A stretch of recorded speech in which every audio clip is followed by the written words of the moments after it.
ETF index mutual funds నేర్చుకుని stock మార్కెట్లో రాణించాలనుకుంటున్నారా? వెంటనే ఈ నెంబర్కి కాల్ చేయండి.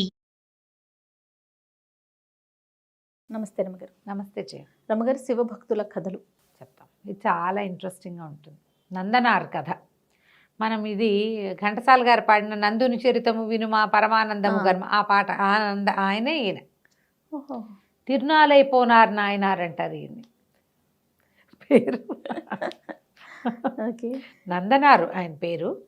అయితే ఈయన చోళ రాజ్యంలో ఆదనూరు అని ఒక ఊరికి చెందినవాడు. మహాశివ భక్తుడు. కానీ ఈయన అంటరాని వాడట.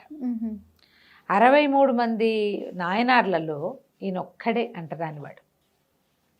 మిగిలిన వాళ్ళంతా వేర్వేరు కులాలకు చెందిన వాళ్ళు ఉన్నారు. వైశ్యులు, బ్రాహ్మలు, తర్వాత వెల్లాల కులస్తులు అలా ఉన్నారు చాలా. అంటే తమిళంలో ఈ వెల్లాలంటే మన వైపు ఏమంటారో నాకు తెలియదు. ఈ పేర్లు రాయబడి ఉన్నాయి. ఇతను ఒక్కడే పంచముడు, అంటరానివాడు. కానీ మహాభక్తుడు. చాలా ఉత్సాహంగా శివదర్శనం చేసేవాడు ఆయన. అయితే ఏదైనా దేవాలయానికి వెళ్తే ఆ దేవాలయానికి సంబంధించి చుట్టుపక్కల ప్రాంతాల్లో తోటలు పెంచేవాడు, చెరువులు తవ్వేవాడు. కుర్రాడు కాదు, చిన్నతనం నుంచి ఉంది భక్తి. వయసు పెరిగే కొందికి అక్కడ కొంతకాలం నివసించి దేవాలయానికి అనుబంధంగా ఓ చెరువు తవ్వివ్వటం ఒక్కడే చేసేవాడు. కొన్ని మొక్కలు, పువ్వుల మొక్కలు, దేవాలయానికి మంచి పూల తోట లేదనుకో, ఆ పూల తోట పనంతా చేసేవాడు. అది ఆయన సేవ. అట్లాంటి సేవ చేసేవాడు అనమాట. పెద్దగా దేవాలయ ప్రవేశాలు లేవు ఆ రోజుల్లో. కొన్ని దేవాలయాల్లో చిన్న చిన్న ఊళ్ళలో ఏం అనేవాళ్ళు కాదు. ఇతను భక్తుడని, ఇట్లా దేవాలయానికి సంబంధించిన సేవ చేస్తాడని ఆ అవగాహన చుట్టుపక్కల ప్రాంతాల్లో ఉంటుంది కదా. ఇక ఆయన కులాన్ని పట్టించుకునేవాళ్ళు కాదు కొన్ని చోట్ల. అయితే ఈయన ఏ ఊరైనా క్షేత్రం చూడాలి అనిపిస్తే అక్కడికి వెళ్ళిపోయేవాడు. దేవాలయానికి అవసరమైతే వాళ్ళకు చెరువు తవ్వి పెట్టడం, ఆ పనులన్నీ చేసి పెట్టి కొంతకాలం అక్కడ నివసించి స్వామిని దర్శించి సేవించుకుని మళ్ళీ ఆదనూరు తిరిగి వచ్చేస్తూ ఉండేవాడు. ఒకసారి తిరుపున్కూర్ అని ఒక ఊరు వెళ్ళేటట్టు. వెళ్ళి అక్కడ దర్శనం చేయటానికి గుళ్ళోకి రానివల, కాకపోతే గుడి బయట నిలబడి దర్శనం చేసుకోవచ్చు, ఏమీ కాదనేవారు కాదట. అయితే సాధారణంగా శివాలయాల్లో ఎలా ఉంటాయి, శివలింగం ఎదురుగుండా నందీశ్వరుడు, నందికి వెనకాల నిలబడ్డవాడు పొడుగ్గా ఉండి మనం సన్నిధిలో ఉన్నామనుకో, ఇదే శివలింగము, ఇదే నందీశ్వరుడి వెనకాల నిలబడ్డవాడికి శివదర్శనం నేరుగా అయిపోతుంది. దూరంగా నిలబడ్డవాడికి నందీశ్వరుడి పృష్ఠమే కనపడుతుంది, శివలింగం కనపడదు. తెగేడి చెట్టు ఆయన అక్కడి నుంచి. దర్శనం కాలేదు, నేను దర్శనం చేసుకోలేకపోయాను, శివదర్శనం కాలేదంటే నంది ఇట్లా పక్కకి ఒరిగేది. బా, ఇప్పుడు కూడా తిరుపున్కూరులో పక్కకి ఒరిగిన నందీశ్వర విగ్రహం ఉంది, ఇప్పటికీ ఉందట.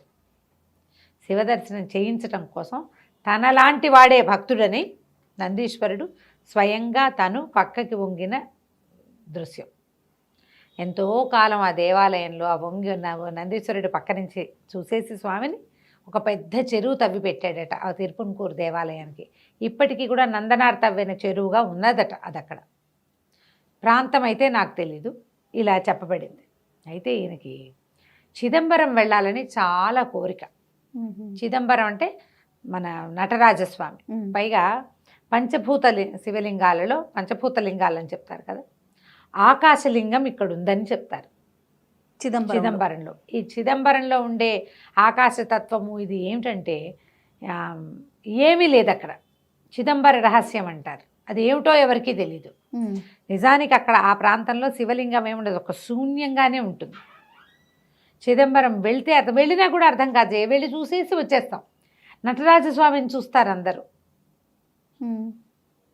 నటరాజస్వామిని చూస్తారు. చిదంబరం గురించిన గాథలు చాలా వింతగా అత్యంత ఆశ్చర్యకరంగా, అన్ని శివాలయాల్లో కంటే కూడా అత్యంత ఆశ్చర్యం గొలిపే గాథలు చిదంబరంతో రిలేట్ అయ్యి కనపడతాయి.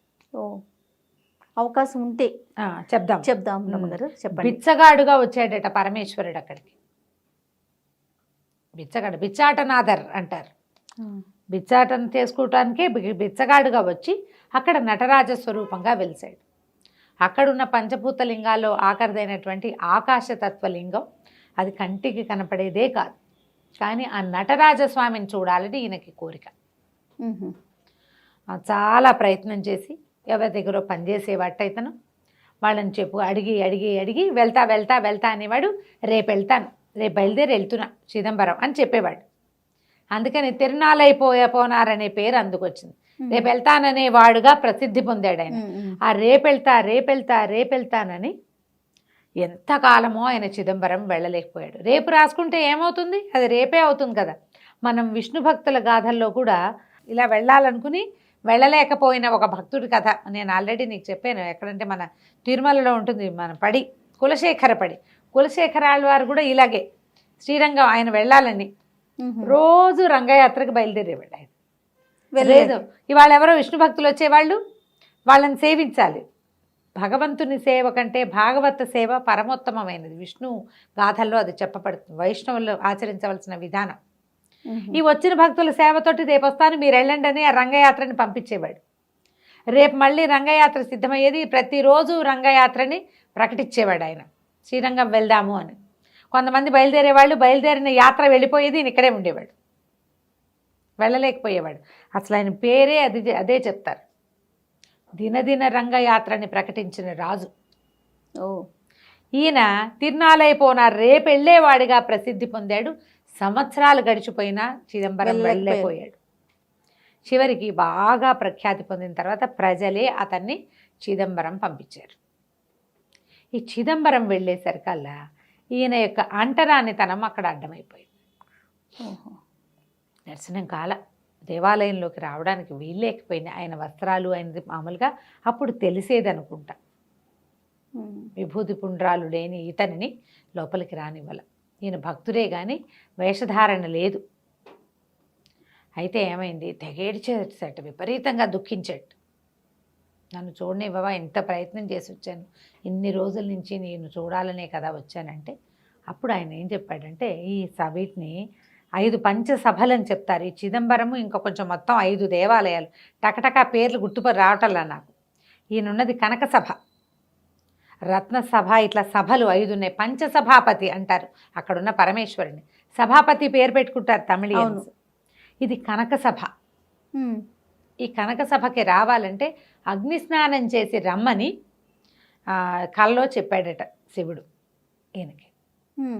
నందనార్కి కలలో కనపడ్డాడు, నువ్వు రా, నీకు దర్శనం ఇస్తాను నేను, అయితే అగ్నిస్నానం చేసి రా, నువ్వు అగ్నిస్నానం చేస్తే నీకు కనక సభలోకి ప్రవేశం లభిస్తుంది, నువ్వు నా దగ్గరకు వద్దు కానీ నన్ను దర్శిద్దు కానీ అని.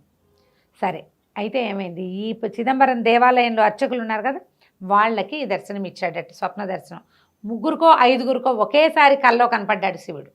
నటరాజస్వామి కనపడి ఒక ఇది చితి లాంటిది పేర్చమని, అగ్ని పేర్చమని, ఆ అగ్నిలో స్నానం చేసి నన్ను దర్శించడానికి ఒక భక్తుడు వస్తాడు, అతన్ని తీసుకురమ్మన్నారు.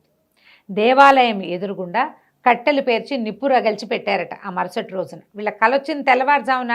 ఒకడు రెండోవాడు చెప్తే నాకు అదే వచ్చింది అన్నాడు. ఇంకా ఎవరెవరికి వచ్చిందంటే అర్చకులందరికీ వచ్చింది, అందరికీ అదే కళ. సరే స్వామి ఇట్లా ఆదేశం, స్వప్నాదేశం చేశాడు. ఒకళ్ళకి చెప్తే కుదరదని అందరికీ చెప్పాడు. ఆ అగ్నిని ఇట్లా పేలిస్తే ఈ వచ్చినటువంటి నందనారు అగ్నిలోకి ప్రవేశించి బయటకు వచ్చేసాడు. ప్రవేశించి వచ్చిన తర్వాత అతని శరీరం అంతా విభూతి పుండ్రాలు వచ్చేసినాయి. మహోజ్వలమైన కాంతితోటి అగ్నిస్నానం చేశాడనమాట. విభూతి పుండ్రాలు ఆ లోపలికి వెళ్ళేసరికల్లా ఆ జ్వాలే అతని ఒంటి మీద పుండ్రాలను ఏర్పరిచిందనమాట. ఆ వచ్చిన నందనారి చాలా ఆశ్చర్యపోయి, భగవంతుడు ఇతని కోసం ఆదేశించాడంటే ఎంత గొప్ప భక్తుడు. ఈ నందన్ నాయనారిని లోపలికి తీసుకెళ్లారు దేవాలయంలో. ఆ సభాపతిని లోపలికి వెళ్ళి కనక సభలోకి ప్రవేశించాడు. అది ఎట్లా ఉంటుందంటే ఒక పెద్ద స్ఫటికలింగం, నటరాజస్వామి స్వరూపం. ఆయన ఎట్లా ఉంటాడు, నటరాజస్వామి పాదాల కింద ఒకడు ఉంటాడు, ఒక కాలు పైకెత్తి ఉంటుంది, తర్వాత జుట్టు 2 పక్కలకి ఇట్లా జ్వాలల్లాగా పైకి వెళ్ళిపోయినట్టుంటే ఒక నాట్య భంగిమలో ఉంటాడు. ఆయన చూసేసరికల్లా మా చాలా సంతోషించి ఎంతో ఉచ్చైస్వరంతో గానం చేసి చాలా సంతోషించాడు. ఈ స్వరూపము, ఈ స్ఫటికలింగము కాకుండా ఆకాశలింగ దర్శనం ఒకటి ఉంటుంది. అది ఎట్లా ఉంటుందంటే ఒక గది, ఒక కర్టెన్ లాంటిది వేసి ఉంటుంది. ఆ కర్టెన్ తొలగిస్తారు. ఒక రంగస్థలంలాగా ఒక ఎత్తైన పీట ఉంటుంది, అక్కడ ఏమీ ఉండదు. పైనుంచి బంగారువి మారేడు దళాలు ఇట్లా గాలి కళ్ళల్లాడుతూ కనపడతాయి. ఆ దర్శనం అవ్వగానే ఈయన జ్యోతిగా మారిపోయి అందులోకి వెళ్ళిపోయాడట నందనార్. ఈ మొత్తం భక్తులందరూ చూస్తూ ఉండగానే, బా అర్చకులంతా చూస్తూ ఉండగానే జ్యోతిగా మారి ఆకాశలింగంలోకి వెళ్ళిపోయాడు. ఇదంతా పరమాద్భుతంగా ఆశ్చర్యపోయారు. స్వామి చరిత్ర ఎలా అంటే, లీల ఎలా ఉంటుందంటే, ఎవడికి ఎప్పుడు ఎక్కడ ఎలాంటిది కల్పిస్తాడో భగవన్మాయ మనకు అసలు అర్థం కాదు, తెలీదు, మనం తెలుసుకోలేకపోతాం. ఒక్కొక్కడికి ఎవరికో బుద్ధి, వాళ్ళు ఏదో మామూలుగా ఉంటారు సాధారణ జీవనం, కానీ వాడి భక్తి ప్రపత్తులు వేరేగా ఉంటాయి. అవును, అసలు వాడి జనరల్ లివింగ్కి అతనుకున్న భక్తి తీవ్రతకి సంబంధమే ఉండదు. మనం నాయనార్ గాథల్లో అలాంటివి చూస్తాం. ఈ నందనార్నే తిరునాలైపోనార్గా నందనార్గా చెప్పేవారు. తిరునాలైపోనార్ నాయనార్ ఆయన పేరు. ఈ మొత్తం 63 మందిలో ఒకే ఒక అంటరాని వాడుగా చెప్పబడినప్పటికీ అలా సశరీరంగా భగవంతుడిలో చేరిన అతి తక్కువ మందిలో నందనారు కూడా ఒకడు. బా ఏముంది కదా కథ, ఎంత అద్భుతం రమ్మగారు. కానీ కార్తీక మాసంలో ఇలా శివ భక్తుల కథలు వినటం నిజంగా చాలా అదృష్టం అండి. నమస్తే రమ్మగారు. నమస్తే.